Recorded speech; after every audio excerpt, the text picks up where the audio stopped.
Palawan is one of the most popular tourist destinations in the Philippines. I've been to Palawan twice before and it is truly beautiful.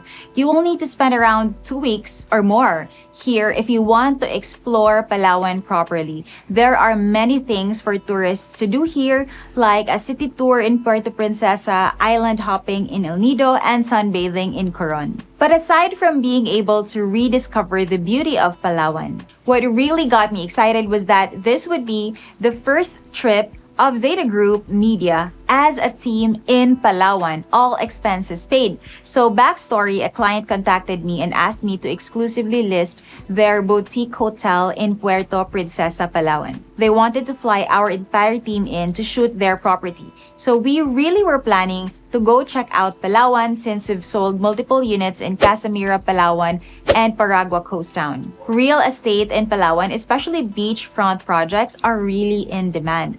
But since I just gave birth a couple of months ago, we weren't planning to do it anytime soon. However, since my client offered to sponsor the trip, we thought, why not do it earlier? We can shoot her hotel and extend our trip so we could also check out other projects. And that's exactly what we did. So in this video, I'll be sharing with you all about our workation in Palawan, our featured listings, projects we checked, and places we visited.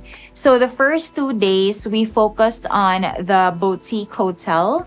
It took 2 days to shoot since it's a 1 hectare property and there were several structures to shoot. So there were 6 villas, a residential house, reception area, restaurants and bar, and a pool area. So this property is located near popular tourist spots like Baker's Hill, Crocodile Farm, and Butterfly Garden. So it's a very convenient place to stay in for tourists who want to go on a city tour or around Palawan since it's also just near the airport and Robinson's Mall, about a 30-minute drive.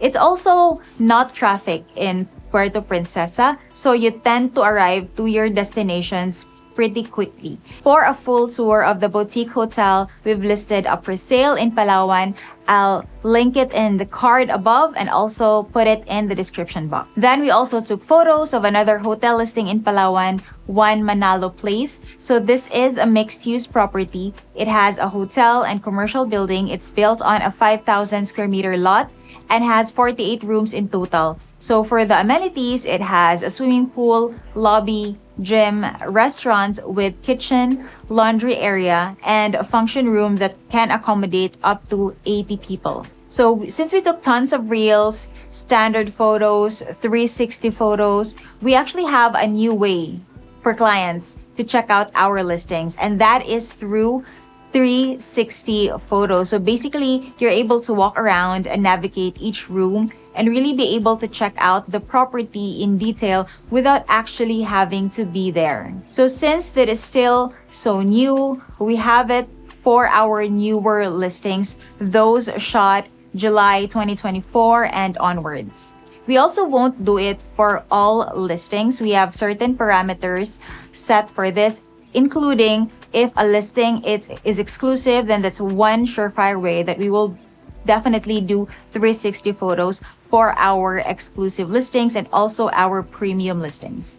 And then we visited Casimira, Palawan, Miren Enclave, and Sonrisa Gardens. So all 3 condo projects are in Puerto Princesa. Casimira, Palawan, and Sonrisa are vertical condos. First is by CLI and the second one, Sonrisa, is by SunTrust Property, which is a subsidiary of Mega World. So it's the mid-end brand of Mega World, while Miren Enclave is a horizontal condo by Dataland. All 3 projects are within a few minutes drive from each other. They are all near the airport, Robinson's Place, and Sonrisa is right beside Ace Medical Center. So on the 4th day, we went to San Vicente, Palawan. I was able to visit El Nido and Puerto Princesa on my previous trips to Palawan, but it was my first time in San Vicente. So if you're coming from Puerto, El Nido is 6 hours away, while San Vicente is right in the middle of El Nido and Puerto Princesa. So it's about 3 hours drive from Puerto. So it's a good stopover point if you are going to continue over to El Nido because you can do island hopping in San Vicente, chill, maybe take a day or two to relax there before continuing on to El Nido. Now, what is in San Vicente, Palawan? I was super excited to check out San Vicente since this is where Paragua Coastown, the beachfront project of Mega World, is located. The township is a mixed-use community with residential lots, commercial lots, condos, and condotels. It is only a few minutes walk to the beach and about 5 minutes drive to the airport. The entire project is TIEZA accredited. TIEZA stands for Tourism Infrastructure Economic Zone. That means that all the development in this area will be supervised strictly by TIEZA to preserve the environment as much as possible. There are also tax breaks that you can enjoy by being in a TIEZA accredited zone, as well as perks for foreigners like no visa renewal needed if you invest at least $200,000 as long as you remain in this area. So all the development will be set back 50 meters from the beach based on the highest water level during high tide. So all structure will be developed across the road, which is great so as to preserve the natural beauty of the beachfront and to avoid having structures moving closer and closer to the beach. San Vicente is known as the next Boracay because of its long beach, which is only 10 minutes away from Paragua Coastown, so it is quite close. It has the longest long beach in the Philippines and the second longest long beach in Southeast Asia. The beach is just beautiful. We took lots of photos, drone shots, videos, but they don't do justice to the real thing. The area is still so untouched. The sand is so white and fine, similar to Boracay. Although Boracay has finer sand, I would say, but it is quite close. And the beach just goes on for miles and miles.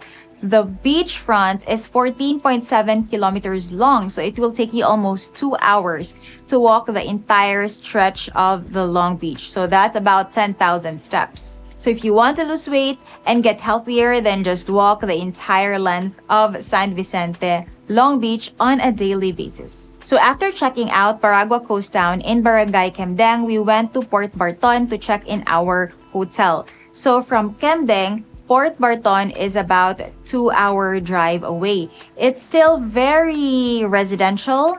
A very small community is located there. There are just a few shops, a few small hotels, so it's still very underrated.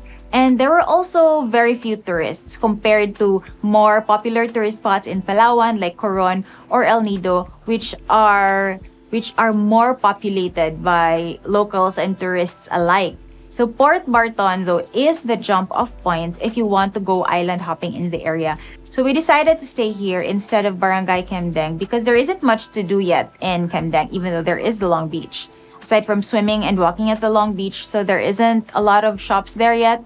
Port Barton is a bit busier in comparison, and they also have more hotels to choose from. So Port Barton was our last stop before heading to Puerto Princesa to fly home. So we chilled there, we ate, we did island hopping before going back to Puerto Princesa and flying back to Cagayan de Oro. So all in all, it was a very productive trip. Praise God, it did not rain during our entire shoot, so we were able to work without any interruptions. We're also very thankful to my clients for their hospitality. They picked us up at the airport, gave us very comfortable accommodations, fed us delicious food. There was actually a chef who cooked our meals 3 times a day. So we're very grateful to our clients for welcoming us very warmly in Palawan. I can't wait for you to see the Palawan projects we've featured. We will be uploading those videos on my YouTube channel and also Zeta Group website. See you in my next video.